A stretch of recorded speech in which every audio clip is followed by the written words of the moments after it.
Emily, your Aunt Linda just called me. She said you've been spreading private family business all over town.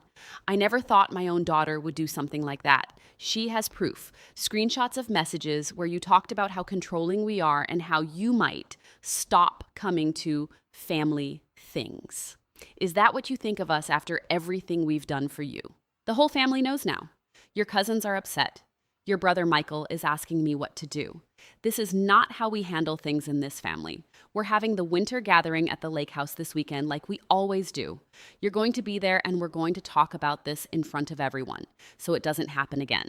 If you don't show up and make this right, then you can forget about the automatic invitations. The family doesn't have room for this kind of disloyalty. Hi, my name is Emily Harper. I am 34 years old.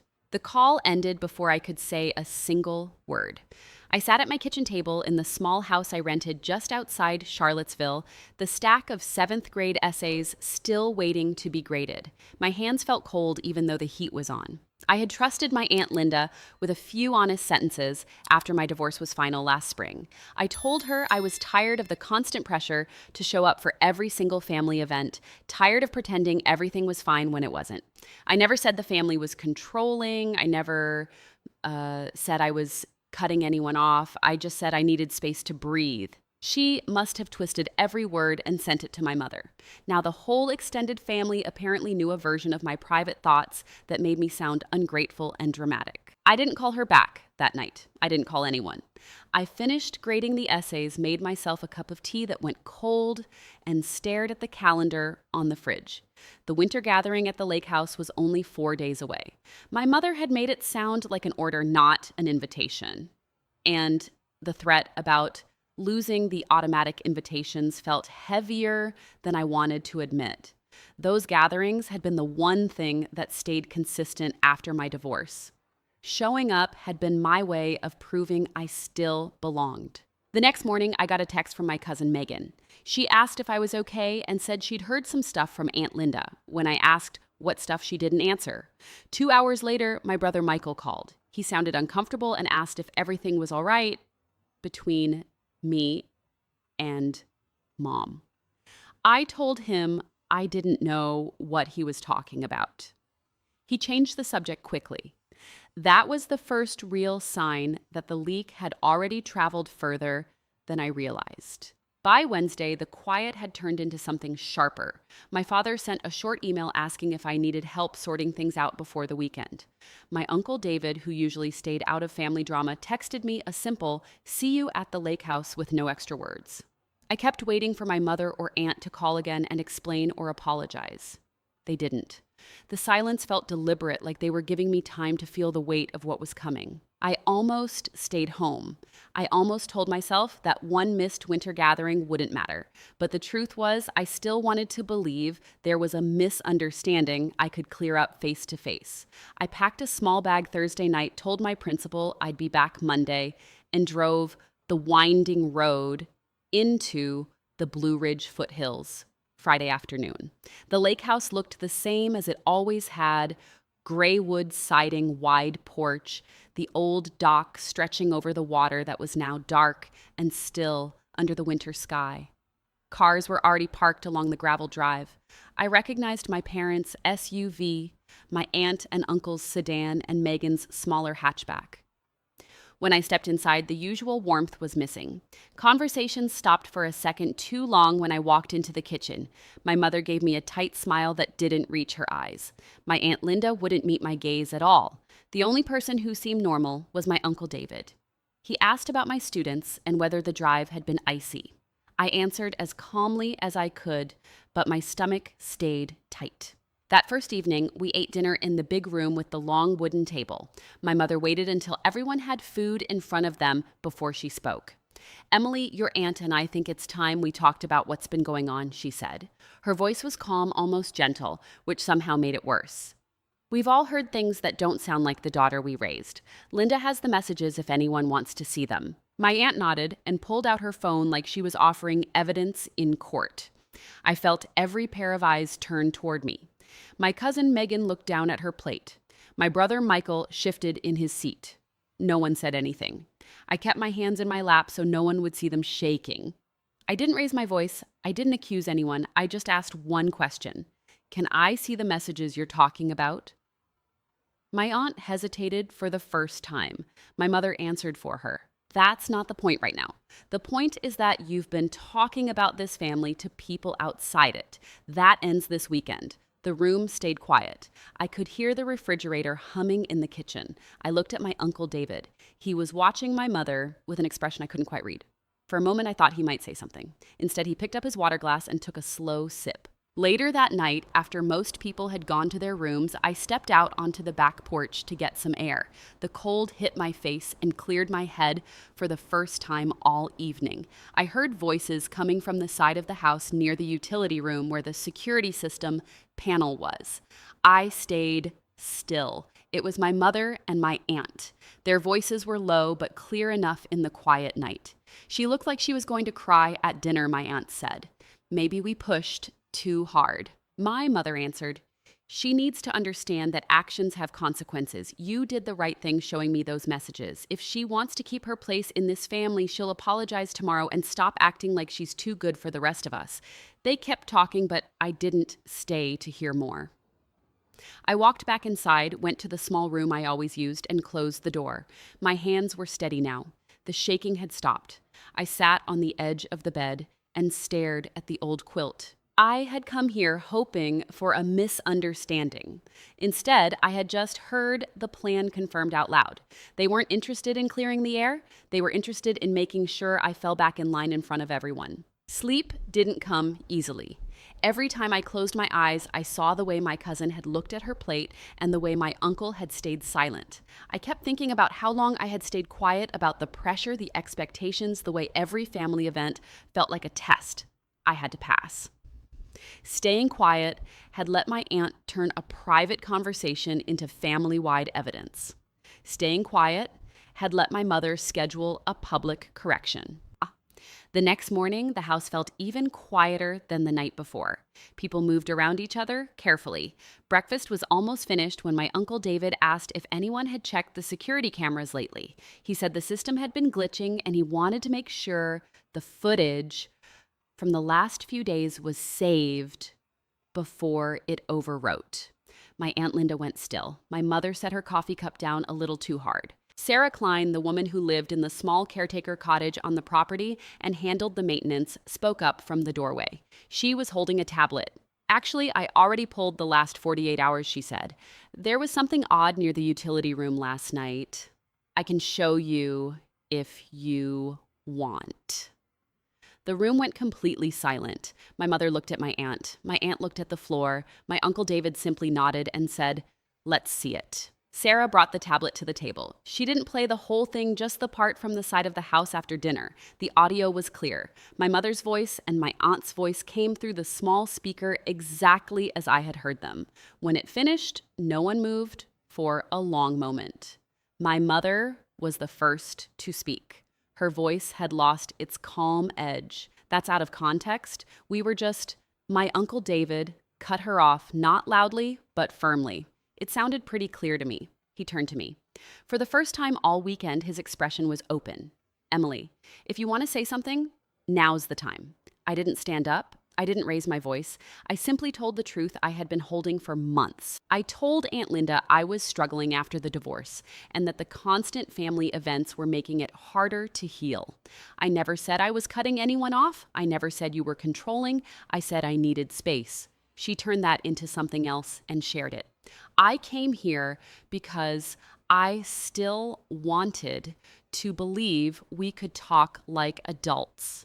I see now that isn't what this weekend was for. The table stayed quiet. My cousin Megan finally looked up. My brother Michael stared at his hands. My father looked at my mother like he was seeing something he didn't recognize. My mother didn't apologize. She said the gathering was supposed to bring the family closer, not pull it apart. Then she stood up and left the room. My aunt followed her. The rest of us stayed at the table. Uncle David asked Sarah to make a copy of the recording and give it to anyone who wanted one. He didn't make a speech. He just said the family had some things to sort out and that no one should be forced to apologize for wanting space after a hard year. I left the lake house that afternoon. No one tried to stop me. No one called me in the days that followed to demand I come back and finish the conversation. The automatic invitations to the winter gathering, the summer reunion, and the holiday dinners stopped arriving. I noticed the absence, but it didn't feel like punishment anymore. It felt like a line that had finally been drawn. In the weeks after, a few relatives reached out quietly. Megan sent a message saying she was sorry she hadn't spoken up sooner. My Uncle David called once to ask how my students were doing. My brother Michael never mentioned the weekend again. My mother and aunt stayed silent. I kept teaching. I kept grading essays at my kitchen table. I kept the small routines that had helped me survive the divorce. The quiet that used to feel like loneliness started to feel like room to breathe. I didn't fight anyone. I didn't raise my voice or send angry messages. I simply stopped pretending that staying silent would protect me or keep the peace. The truth had found its way out through a security camera and one person willing to press play. Staying quiet had let the story be written by everyone except me. Speaking it once calmly at that table had been enough to change what happened next. If your mother called you out of nowhere and accused you of betraying the family over a private conversation you had with your aunt, would you have gone to that gathering or stayed home? Drop enough if you understand. The drive back to Charlottesville that afternoon felt longer than usual, even though the roads were clear and the winter sun stayed bright on the windshield. I kept the radio off.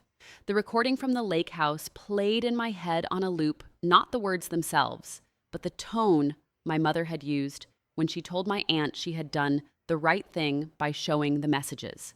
It was the same tone she used when she corrected me as a child, the one that left no room for my version of events. In the days that followed, the family began choosing sides without anyone saying the words out loud. My cousin Megan sent a long message 2 nights later. She wrote that she had watched the recording Sarah shared and that she felt sick about how quiet she had stayed at the table. She asked if I wanted to meet for coffee sometime, just the two of us. I told her I would, but not yet. The space I had asked for still felt necessary. My brother Michael called the next evening. He sounded tired. He said our mother had called him twice since the weekend and that she kept asking why he hadn't spoken up to defend the family. He told me he hadn't known what to say then and still didn't. I didn't push him. I simply said I understood and that I wasn't asking anyone to pick a side. He was quiet for a moment before he said he was sorry he hadn't checked on me sooner after the divorce. That was the closest we had come to a real conversation in years. My Uncle David texted me on Wednesday. He asked if the school year was going smoothly and whether the students were keeping me busy. We exchanged a few messages about nothing important. Then he wrote one more line. "You handled yourself well. Some of us noticed." I didn't reply right away. I read it twice before I put the phone down. The words sat differently than anything else I had heard that week. My mother did not call. My Aunt Linda sent one short text on Thursday that said only, "I hope you're happy with what you've done to this family." I didn't answer it. I had already decided I would not defend myself in private messages anymore. The recording had done that work in front of everyone who mattered. And on Friday morning, I received a group email from my mother. The subject line was simple: winter gathering plans moving forward. The body was shorter than I expected. She wrote that after the events of the weekend, the family needed time to heal and that automatic invitations to the lake house and other gatherings would be paused until everyone could come together in the right spirit. She listed the dates that had been planned for the rest of the year and noted they were now tentative. She signed it with her name and added that she hoped we could all reflect and move forward together. I read it once, then closed the laptop. The loss landed, but it did not crash into me the way I had feared it might. The automatic invitations had been the thread that kept me tied to the old version of belonging. Cutting that thread hurt, yet the air around the cut felt cleaner than it had in months. That same afternoon, my Uncle David replied to the group email. He wrote that he agreed some healing was needed and that he supported giving people the space they had asked for, including me. He added that he would still be at the lake house for maintenance weekends if anyone needed anything practical. He did not argue or accuse. He simply stated his position and left it there. Two other relatives replied privately to him, not to the whole group. I heard about it later from Megan. The sides were forming without anyone having to declare them at another dinner table. My grandmother Helen called me on Saturday. She had not been at the lake house that weekend. She lived 2 hours away and usually came only for the bigger holidays. Her voice was steady when she asked how I was. I told her the truth in the simplest words I could find. I said I had needed space after the divorce, and that sharing that with my aunt had been turned into something it was not. I told her about the recording. She listened without interrupting. When I finished, she said she'd always thought I carried more than my share of the family's expectations. She did not say she was on my side. She simply said she was glad I had spoken. That was enough. The following week, I went back to my classroom as if nothing had changed. The students still needed their essays graded. The lesson plans still needed updating. In the quiet moments between classes, I thought about how long I had stayed silent about the pressure to attend every event, to smile through every family photograph, to pretend the divorce had not left me raw. Staying silent had let my aunt rewrite my words and hand them to my mother like evidence. Staying silent had let the plan for the lake house weekend take shape without anyone pushing back until the camera caught it. One evening, I sat at my kitchen table again, the same table where the first phone call had landed. I opened my phone and looked at the group email one more time. Then I typed a single reply, not to argue or to beg for the invitations back, but to state what I needed. I wrote that I would no longer attend gatherings where my private conversations were used as public corrections. I wrote that I wished the family well and that I was grateful for the years the lake house had given us. I sent it and closed the laptop. My hands did not shake. In the weeks that came after, the messages slowed and then stopped. My mother did not reach out again. My Aunt Linda remained silent. Megan and I met for coffee twice. We talked about her job and my students and avoided the lake house for a while.